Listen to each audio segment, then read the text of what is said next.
Ne vous souciez pas, ne vous inquiétez pas de la chose que vous allez manger, de la chose que vous allez vous revêtir.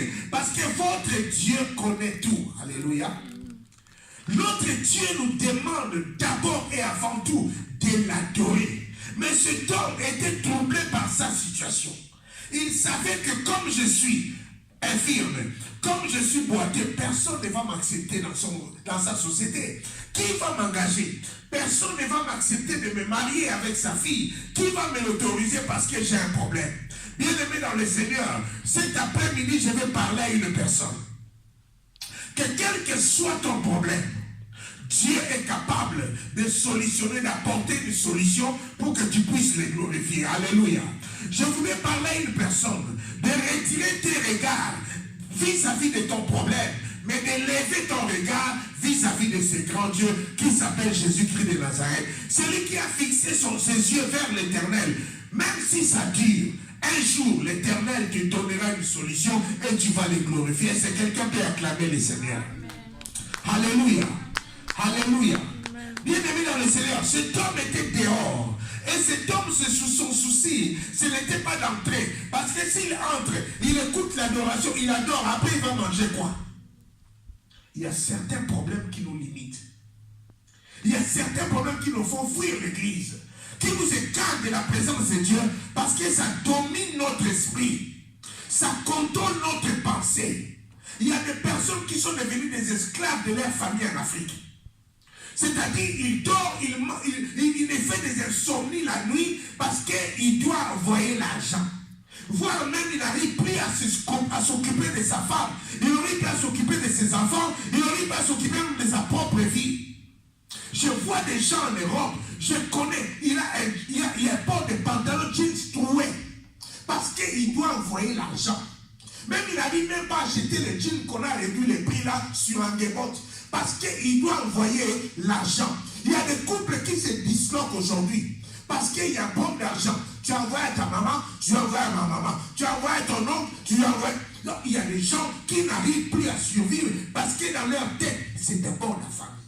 Je dirais à une personne, place Dieu au devant de tout. Car si Dieu te bénit, tu pourras aussi bénir ta famille. Mais tu pourras bénir ta famille comme tu veux. Mais si Dieu n'est pas avec toi, c'est cette même famille-là qui va encore te manger, qui va encore te détruire, qui va encore t'attaquer. Parce qu'il voulait 200. Tu n'as pas pu donner 200, tu as donné 50. Au lieu qu'ils soient dans la joie, ils se moquent de ces 50 que tu as donné. Et ils sont allés même encore voir un féticheur pour te détruire. Parce qu'ils croient que tu t'amuses avec eux. Alléluia. Quel est ton souci majeur? Cet homme ne pensait plus entrer dans le temple, mais il avait des choses dans sa tête. Je dois manger. Mon problème à moi, je dois manger. Et il s'est tenu devant le temple pour demander l'argent. Et un jour, dis à ton voisin, un jour. À chaque chose a sa fin. Un jour, dis encore à ton voisin, voisin. Appelle-lui d'abord voisin. Dis un jour. Paul et Pierre et Jean étaient en train de venir au temple. Et quand ils arrivent devant le temple, cet homme, comme d'habitude, il savait que quand il voit des disciples, il tient ses mains, ils vont les donner. Parce que d'abord, toi tu es d'abord serviteur de Dieu. Maintenant tu trouves un homme qui est malheureux. Comment tu ne vas pas donner? C'est-à-dire, il savait que si je vois Pierre, Pierre me donne. Si je vois Jean, Jean me donne. Et ce jour-là, cet homme se préparait à recevoir l'argent. Il a tendu sa main vers Pierre. Il a tendu sa main. Lorsqu'il a tendu sa main, ce jour-là, c'était un jour spécial pour ce monsieur. Oh, la chose qui t'arrive, la chose qui te retient, un jour spécial viendra dans ta vie. Où tu vas, Dieu va te faire montrer son amour dans une autre dimension. Alléluia. Amen. La Bible dit, Pierre s'approche du monsieur.